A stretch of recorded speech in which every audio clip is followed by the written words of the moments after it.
Okay, so I think we're live here. I'm gonna upload this later on, so even if nobody is watching this live, maybe someone will like enjoy this afterwards. But I'll just start talking here. I thought of like one of my, except for music and movies, one of my biggest passions in life is reading about music and movies. So I have, over the years, like collected is definitely the wrong word for it, but bought a lot of books on the subject and read a lot of books, mostly in English because the best literature is in English. But I have a big batch of Swedish ones too, in the both subjects, both the about movies and music. So I thought of just like going through some of my books, give you just my views and thoughts of them, and maybe someone out there will find this useful. Maybe. So I'll start with maybe not a hugely music-related book, but Audiovision, Sound on Screen by Michel Chion or Michael Chion. I think it's Michel Chion. And this was I was in film school for 4 years on the university here in my town, and I went to being a movie producer, and I worked as a movie producer for some years after that. But in film studies, one of the courses was sound, and no one, I don't know, no, not live.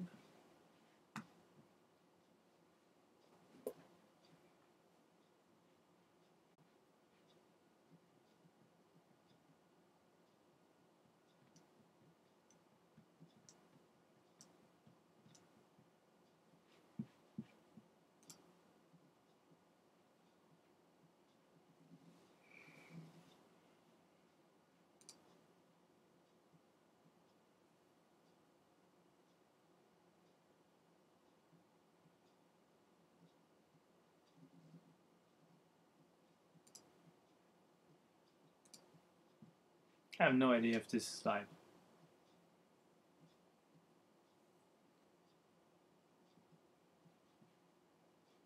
Can't see anything here.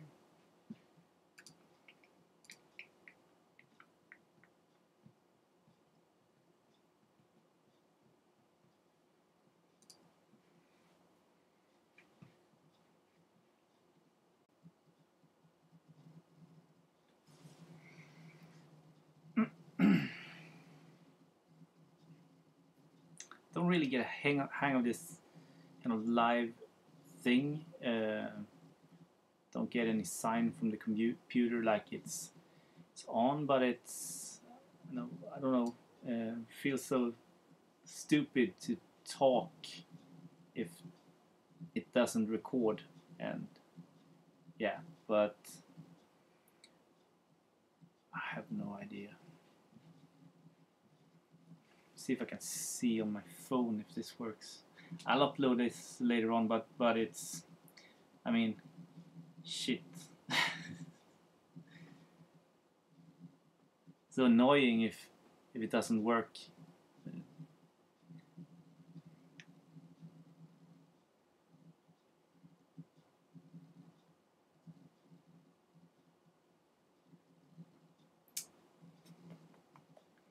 Okay, so you can skip ahead if this is uploaded, I guess. Is anybody watching? Okay, now it's on, maybe.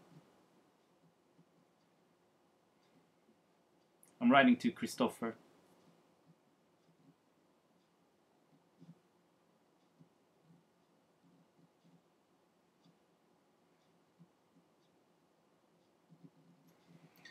I don't know if this works. Okay, so I'm just gonna start talking and upload this seems like it's working anyways. So I was thinking like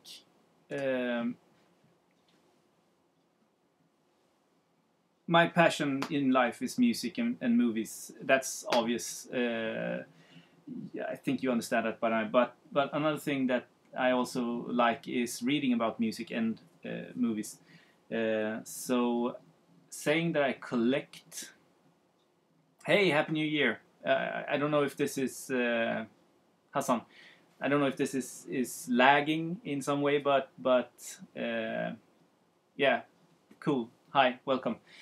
Okay, so as I was saying, one of my passions is books about movies and film, and I have a lot of books on the subject. So I just started to pull stuff from my shelf and ended up with a pretty big batch of books. So I thought of doing a video just to show you my music-related books in English. Of course, I have a lot of books in Swedish too, but this is, I think, all the stuff I'm going to show you is stuff that you can acquire yourself if there's something that interests you, obviously. So I wrote to Christopher, see if he, but I'm live now, so okay. Not much lagging. Okay, good. Okay, I'm gonna show some books. I'm gonna upload this later on, so if anyone's interested, hopefully there's maybe 1 or 2 tips for you. But no records this time, just books about records. The first one is, let's see, this 100 Albums That Changed Music, written by Sean Egan. This is a mediocre kind of run down the mill. I don't know if that's the expression, but book. It's basically lists of really great classic records.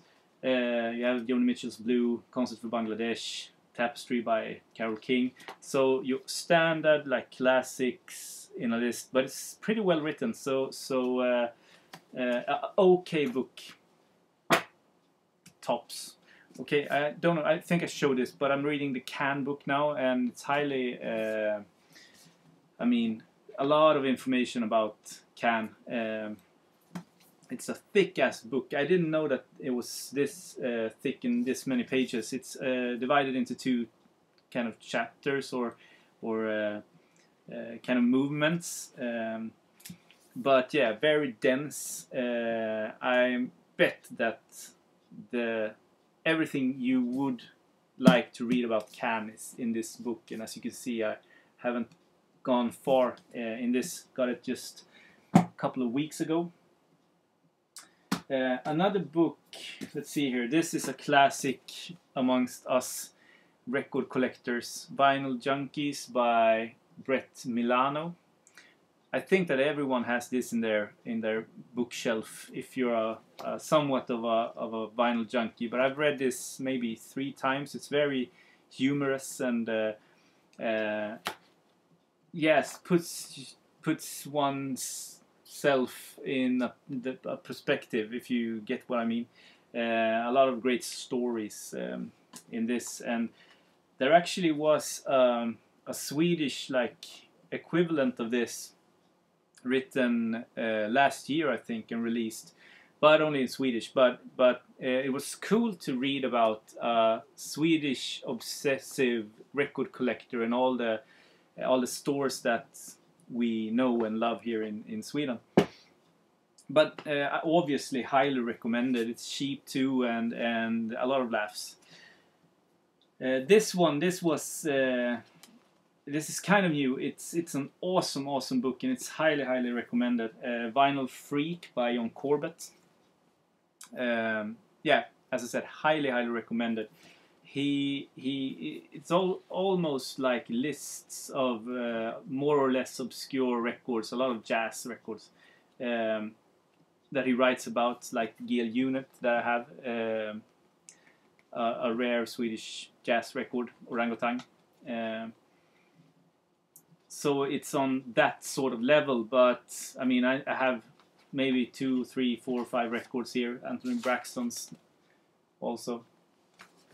Kristoffer, hej, du är live. Tjena, tack så mycket. Det krånglar här. Sorry, talking in Swedish now with Kristoffer. har lite krångel, men det verkar ha ordnat upp sig. Tack så hemskt mycket för att du kikade.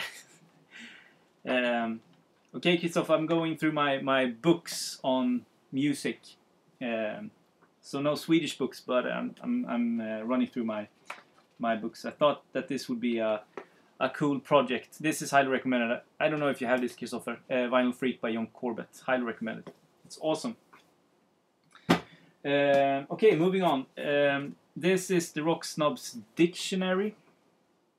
It's written by David Camp and Steve Daly, and it's a kind of a quirky book. It's pretty cool to have on the bus or something like that when you go through places. It's like a dictionary, so you have like krautrock, blank term for offbeat 60s and 70s music recorded by Germans, meaning everything from the robotics stylings of Kraftwerk to the menning soundscapes of Tangerine Dream.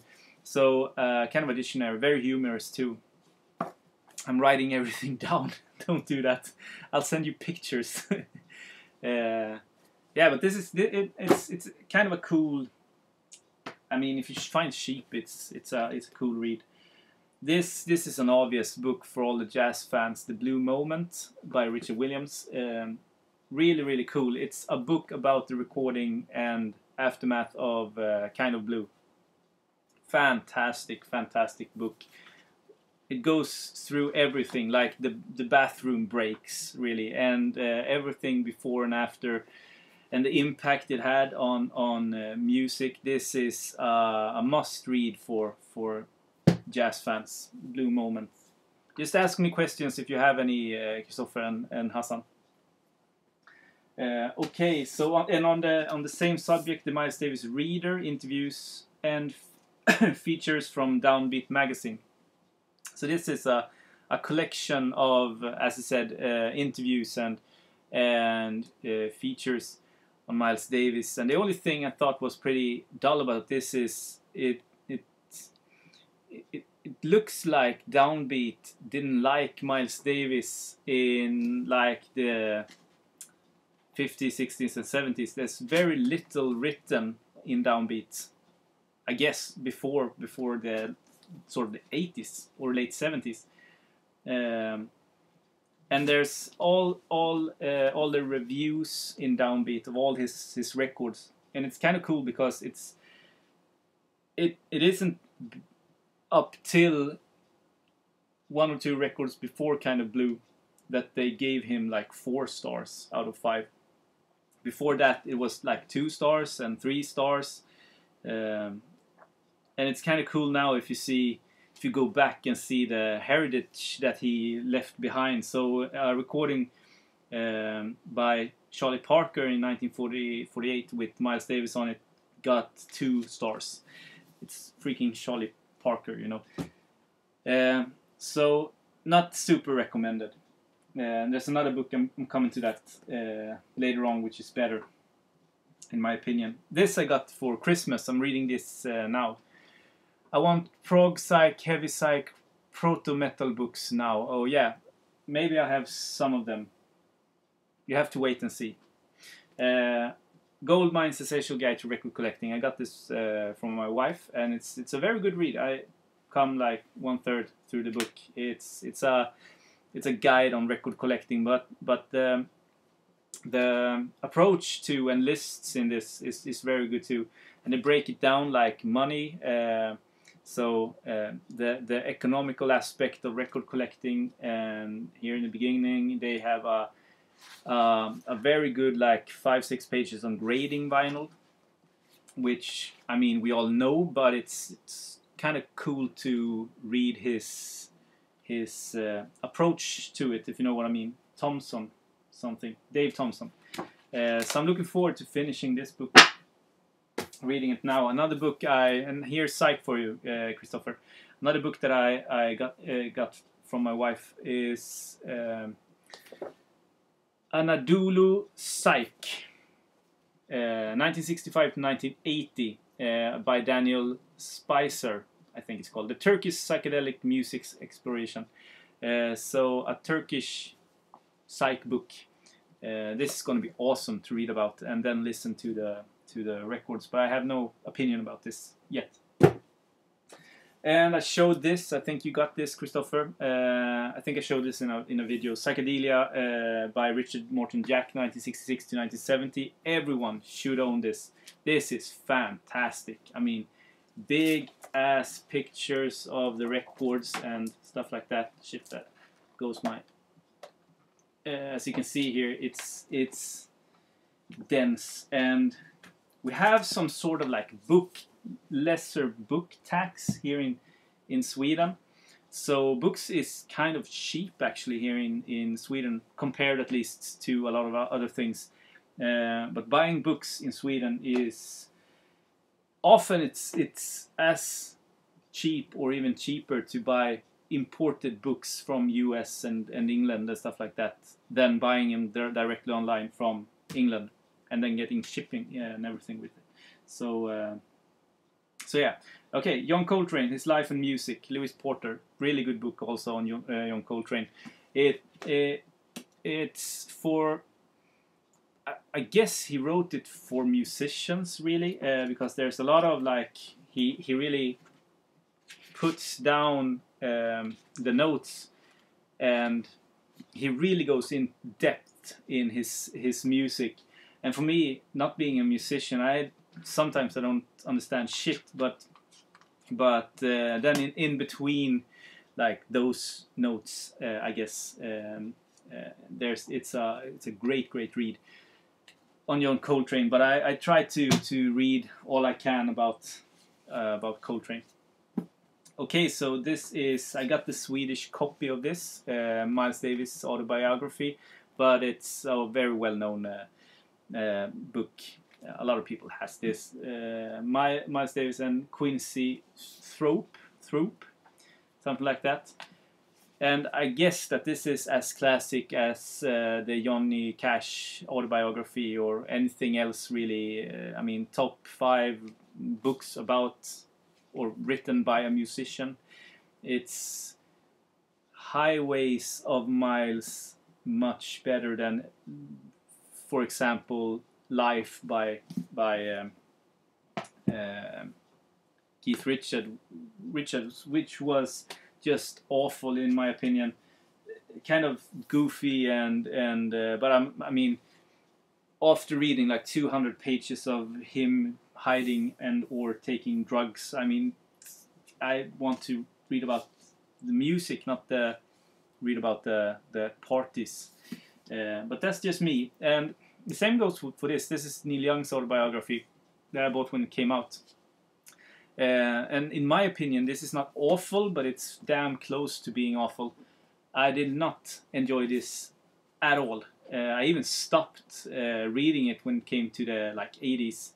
So maybe I'll go back to it just to read his thoughts on the 90s with Harvest Moon and stuff like that. But it's just it's one huge like ad for his phono Pono player or whatever it's called. Yeah, insanely bad. But if you're reading a biography of Neil Young, read Shaky. This is awesome, fantastic. Also one of the best books I've ever read. It's so detailed. I mean, there's like 1,000 pages, 600, 700, 800 pages in here. Very small letters. It's as detailed as you get of an artist, really. And it's about the music. Yeah. Moving on. The Long Player Goodbye, From Vinyl to iPod and Back Again. This was not that good. Travis Elborough, I think I bought this, yeah, two British pounds, so $3 or something like that. Yeah, talk about the death of vinyl, and as we all know, we are not there, really, but then Back Again, so I don't know, I can't remember really how that was. 2 very dense and I think kind of rare books nowadays. We have a publishing company here in Sweden called Premium Publishing, and they have released, I think, 2 books. I think I have them both, called A Labelography, The major UK record labels. A first pressing identification guide for CBS, Columbia, Decca, Fontana, His Master's Voice, Parlophone, and Pay, and single EPs and LPs from 53 to 74. And it's really a guide of different labels, how to differentiate them. That's the word. Yeah, that's exactly the word. This is why I edit my videos. That's why I'm editing my videos. So yeah, a kind of a guidebook. I don't think I have ever actually. And here's volume 2 on. This is DRAM, Harvest, and Real 74. There's not too much information on the labels, more of the different label variations. Do you get me? Like, I would like to see more about the records and have them talk about the records a little bit more than just the variations on the labels. But as a guide, I guess it's good, but you find most of the information you need on the net nowadays. So, but the same publishing company, Premium Publishing, has put out this book, and this is, I've shown this many times, and this is my guide when it comes to Swedish progressive and psych music. Christopher knows what I'm talking about here. It's like essential if you're into Swedish psych and prog. You have pictures of the records and a grade for its rarity and or value, and you have information on all the bands, like Spilled Milk that I found last year, and you have Solid Ground, which is a huge want, and Solar Plexus, and then there's the English version of Solar Plexus that they released also, and how rare it is and stuff like that. Really, really good. Didn't catch the author of Shaky. Yeah, I'll show you. Give me 2 seconds. Jimmy McDonough. So there it is. Really, really good. And I think it's cheap too. It came out some years ago. Yeah, exactly. Christopher gave you the name there. Okay, Christopher, this is. I bought this. I haven't gone through it yet, and I've had it for 3 years, 4 years maybe, even longer. Beyond and Before, progressive rock since the 1960s, and just the cover made me buy this, obviously from Mars Volta. But this is super intense to read, and I'm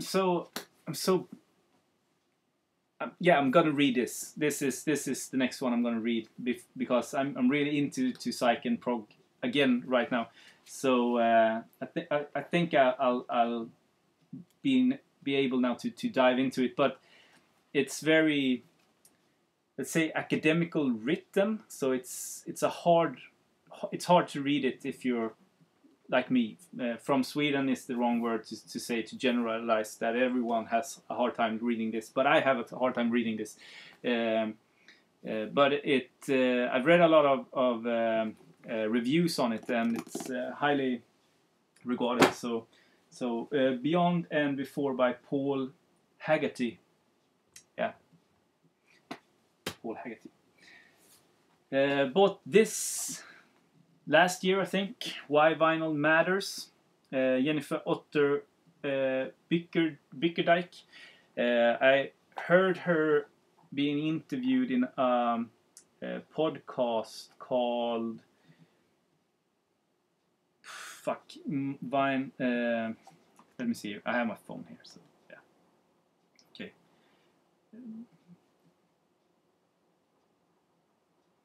Sorry. This is important. This is very, very, very important. The Vinyl Guide. The Vinyl Guide. The podcast, The Vinyl Guide, has 200 episodes. Awesome interviews with a lot of who's who in music business and record related. pressing plants, artists, producers, artists like cover artists and stuff like that. He made an interview with this girl who did this book, so I bought the book. And it's an interview book with almost the same questions to anyone, with Alison Fields, Mike Ness, and you have, let's see here, don't know who that is. Henry Rollins is in here too. And they did just talk about, with more or less famous Lars Ulrich, Fatboy Slim, Mike Ness from Social Distortion, Fat Mike, and Rollins. So they just give you their opinion on why vinyl matters. But the questions is written so everyone is saying the same thing. In my opinion, it wasn't that great of a read, so not super essential. Microgroove by John Corbett. So I showed you Vinyl Freak before. This is another book that he has written, Microgroove, and it's more or less about free jazz. Yeah, very very intense read. But if you're a free jazz or a jazz person, this is a no-brainer, and it has a recommendation from Thurston Moore on the backside. So he gives his blessing. Should give you some points in the direction of the book. Okay, so the Great Jazz Interviews, the 75th anniversary anthology of Downbeat Records or Downbeat magazine. This is better than the Miles book that I showed you before. This is actually a good read with a lot of articles and original photos and magazine covers and stuff like that from everyone. So they essentially compile their best of kind of articles, dividing it into the different time periods. So 1930s, 40s, 50s, and so on. So you have Louis Armstrong, Artie Shaw, Duke Ellington, Frank Sinatra, Nat King Cole. And in the 60s you have Art Tatum, Dizzy Gillespie, Ben Webster, Stan Getz. And in the 70s you get Ike and Tina Turner, Cannonball Adderley, Captain Beefheart, Charles Mingus. I mean, the who's who. This is an awesome read. Highly, highly recommended. You have to be like super intolerant of downbeat not to like that book. And yeah, obviously I also have Coltrane on Coltrane, another great read. Interviews edited by Chris DeVito, and a lot of this is interviews from different magazines and books. So interview with John Coltrane by August Bloom, Letter to Dixon, Train on the Track is an article, not an interview. Stuff like that. Coltrane on Coltrane. Yeah, essential jazz book, I should say. No new questions. Just hit me with questions if you have any. Now I went to a summer lecture about it was about music production and music theory in university, and the book on the subject, the course book, I don't know the word for it, the school book that we used was this. Wow, Populärmusikens historia, the popular music's history. This is only written in Norwegian, so if you're a Scandinavian, you understand what they write here. But this is a really, really good book. Highly, highly recommended if you want the history of popular music, spanning from, I guess, like the 20s. Yeah, I guess. No, they didn't even start in the 19th century. Okay, so I just want to show that. Maybe not that interesting for all you non-Scandinavian out there. Do you collect library music? No, I don't. No library music. I have not dipped my toe into that genre yet. Jan Trunk's the music library book is good. The first edition has less record cover, but has a free CD. Lots of beautiful pictures. Cool. I'll check that out. I'm gonna write that down before I close this. Thank you. Okay, so I love Frank Zappa, and once again, Zappa, a biography by Barry Miles, is so good, like essential also if you're a Zappa fan. Just fantastic. It's a lot about the music, a lot about the encounters he had with other artists and how he started and his philosophy and his different shenanigans in the music business and producing records and so forth. This is essential Zappa. Zappa by Barry Miles. And just to skip ahead a little bit, let's see here. You have the real Frank Zappa book by Frank Zappa that he wrote and released before his death. And this is also obviously essential if you're a Frank Zappa fan, but it's not as well written as the Barry Miles book. This is more for those Zappa fans that really wants to listen to Zappa when you read. It's definitely his like voice you hear in your head when you read it. And it's cool because it comes from his mouth, but it's really scattered and it's unfocused, and he jumps ahead and back in time again, and it's hard to grasp. With the Barry Miles book, the Zappa book here, it's in chronological order, and you get everything that you need to know about Zappa, in my opinion. Innocent When You Dream, The Waits, The Collected Interviews, also really, really good book. Dirt cheap when I bought it, but an interview book with Tom Waits. What can go wrong if you have an interview book with Tom Waits? This was a fun read for me, being a King Crimson fan, but Bill Bruford, an autobiography, and he has a real sense of humor. And he writes in depth about Yes and King Crimson, Earthworks and more, as said on the front cover. Really, really good. Highly recommended book for all prog fans and or drummer fans and or fusion fans out there. Another essential book. I mean, I some of these books I would never get rid of. It's like almost like dictionaries. When I research about stuff, often I go down and see if I can find something about the record in my books before I hit the internet. And The House That Train Built, The Story of Impulse Records, this is a must-have in the collection if you're a jazz freak. Very well written. And another biography of The Story of Impulse Records, really good. I still need a Blue Note record, but there's some of them and I haven't really read which one I should go for. Didn't catch the last one. The last one. Help me out here, Christopher. Give me something about the cover or something like that. Sorry. Do you collect all Zappa? Yeah, I do. I have most of his catalog, studio catalog, and live stuff.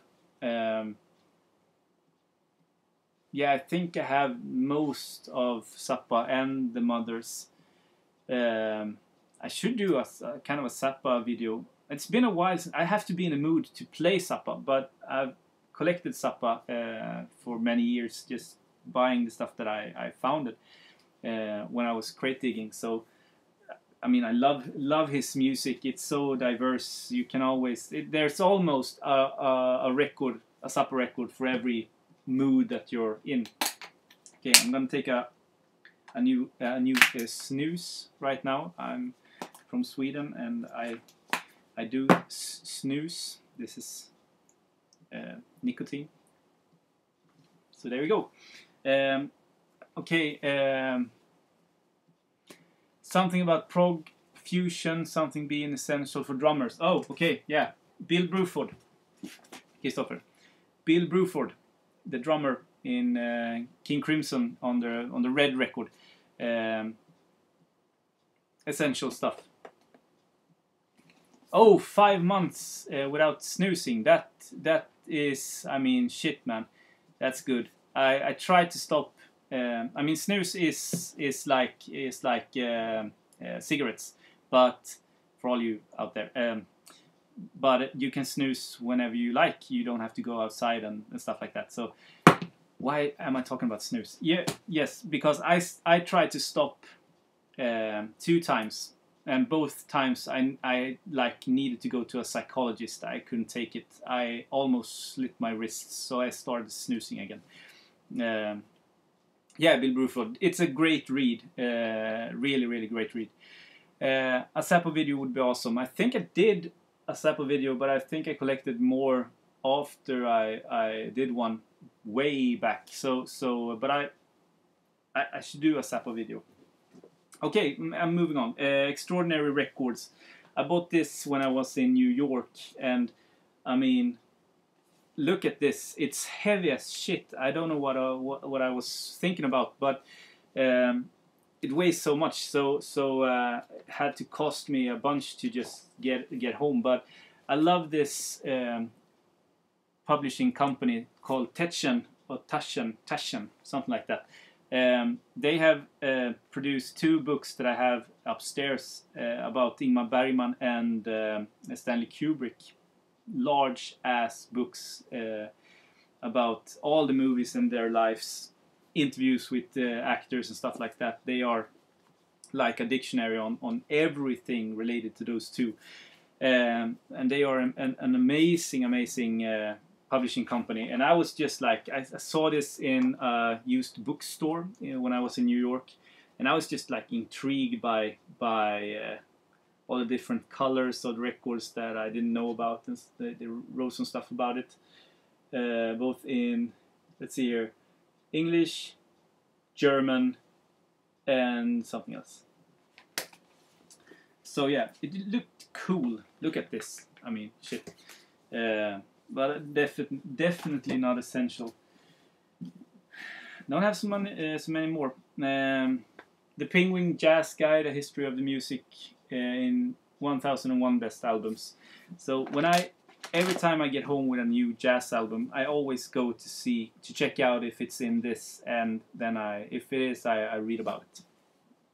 Thanks for watching my Beefheart video, by the way. Yeah, great video about Beefheart. Yeah, I mean, I have maybe 3 or 4 Beefheart records, so when I get more Beefheart, I probably will go back to your video to check that out, see if you say anything about it. I love those kind of videos that VC members do about artists and stuff like that, but it's more like, if you're not in the right like frame of mind for that artist, I don't watch it. But it's nice to know that it's there. Do you get what I mean? I mean, if someone would do a Beatles collection video right now, I mean, I'm not at all in the mood for Beatles. I've listened to them so many times, so I would probably not see it. But when I get in that Beatles mode, I would hunt down that video and watch it. Okay, so the Penguins Jazz Guide, also very good. So you just see if it's in here. 1001 records reviewed, and all the recommendations by the same artists, and all the information about it. Really good. Andrew Hill, Point of Departure, one of the best jazz albums ever recorded, in my opinion. So there you go. Really good. This Wheels on Fire by Levon Helm, and the story of the band. Also talking about like classic rock books. This is amazing. Highly recommended. Hey Teddy, late to stream. Happy New Year, Jonas. Love music books as well. Yeah, I live for this stuff. You missed a lot of books, Teddy. I've shown a lot of jazz books, but I'll see if I can. I mean, you probably read most of them, I guess. Let's see here. I watched your new Vinyl Finds video earlier. Crazy good stuff. Yeah, thank you. Yeah, I had a great run in Gothenburg. A lot of nice records there, and I have, I think, the same amount that I haven't played yet. That I'm gonna play and do a recent Vinyl Finds.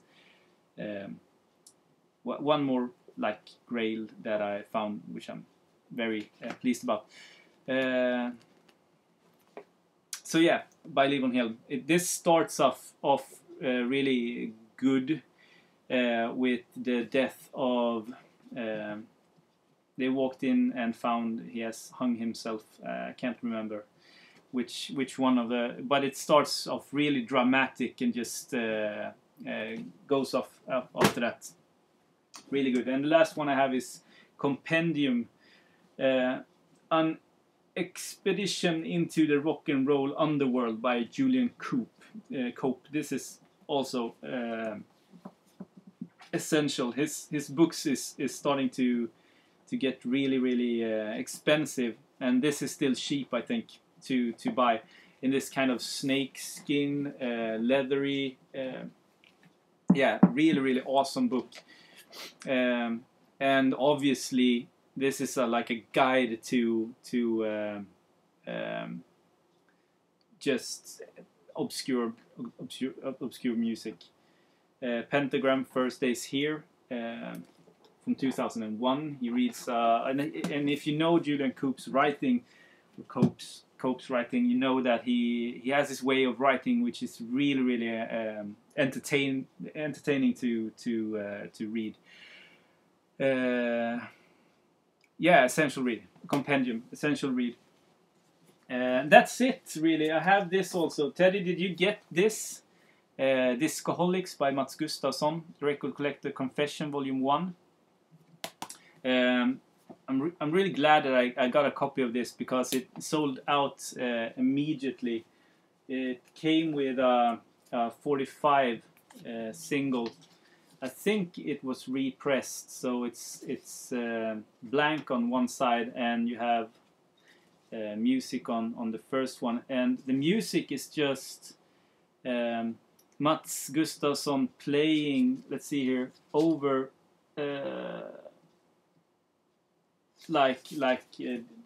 other stuff. I have actually not listened to this yet, and I've had this for a year now. But the read is fantastic. It's a compilation of the Discoholics page, so all of this is already on the site.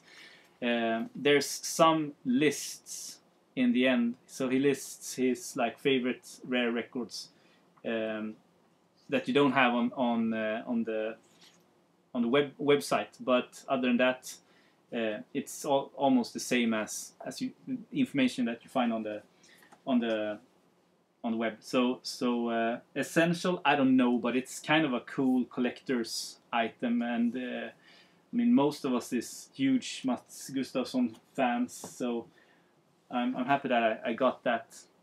Was distributed by a Norwegian publishing company, I think. How Music Works by David Byrne for Christmas. It's pretty cool. Okay, I'll check that out. I haven't heard about that. Music Works. I'm gonna see if I can go back and find something that maybe you know about, Teddy. The House That Train Built. Have you read this? Ashley Kahn.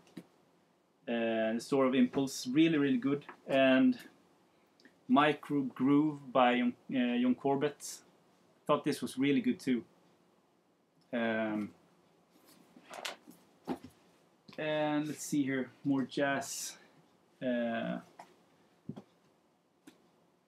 Would be cool to hear your opinion about John Coltrane's his life and music, because I found this to be really a hard read for me, being a Swede and all, but it's almost like it's a musician's kind of book. You have the Kahn book, okay, good. But this feels like someone like Anders in Stockholm, who is a musician and a teacher also in music. Maybe he would get more out of this than I did. But then again, as I said before, if you read between the very like hard parts where he goes deep into the notes, it's a great read. I guess you have read this, Teddy, The Blue Moments by Richard Williams, about kind of blue. Let's see here. I think that's it. Yeah, this was also good. I showed this before, the great jazz interviews, 75th anniversary anthology. The Lewis Porter book is a little too technical. Yeah, definitely. It's a little bit too, but I mean, books is almost like, to me, when you find like as I said with Neil Young. Okay, so this is a worthless book in my opinion. It's very bad. Neil Young's autobiography. But as I said before, like when I come to the after the 70s, I'm not that interested in his catalogs, so I just skip those parts and maybe move up to the 90s where it gets interesting again. For me, I can do that. It's like skipping on a record. You have a track that you don't like, so you just skip it. You skip 2 chapters, you don't need to read it. But as I said, shaky shit. If you want to read a book about Neil Young, read that. So yeah, and I'm gonna upload this, and but you can PM me also, I guess, because I'm always on the hunt for good music books, and I thought that this was an essential read, but I'm still looking for an equally essential good book about Blue Note Records and other jazz-related label books, if there is any. But with Blue Note, there's like 5 or 6 books that sounds interesting when I read about them, but I can't decide on one. So if you have any suggestions, just let me know. And also other music-related or record-related books, please hit me. Let's see here, before I close this. I have an obscure free jazz LP called Scorpio by Arthur Jones. It's incredible. Does anyone know it? Scorpio by Arthur Jones. I have to look that up. Sometimes I don't know I have to see the cover to know if it's something I know about. I recognize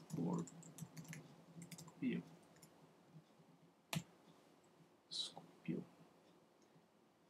I recognize the name of it, but fuck, someone has already answered the question. Arthur Jones, it's on BYG Actual. Okay. Okay. I've seen the cover, but I've never heard it. Awesome. Sounds interesting. I mean, not all actual records, but most of them is at least interesting in my opinion. They definitely had something going. So like with Mew, for example, with Don Cherry's Mew record, it's cool, but it's a little bit too spiritual for me. And it's 2 volumes with just two musicians on it. Gets a little bit too, I don't know. To say I need more is the wrong word, because but I'll stop talking now. It was nice to hang out with you. Hope you found something to that interested you, and I'll talk to you soon. Have a nice evening, everyone, and take care. Bye.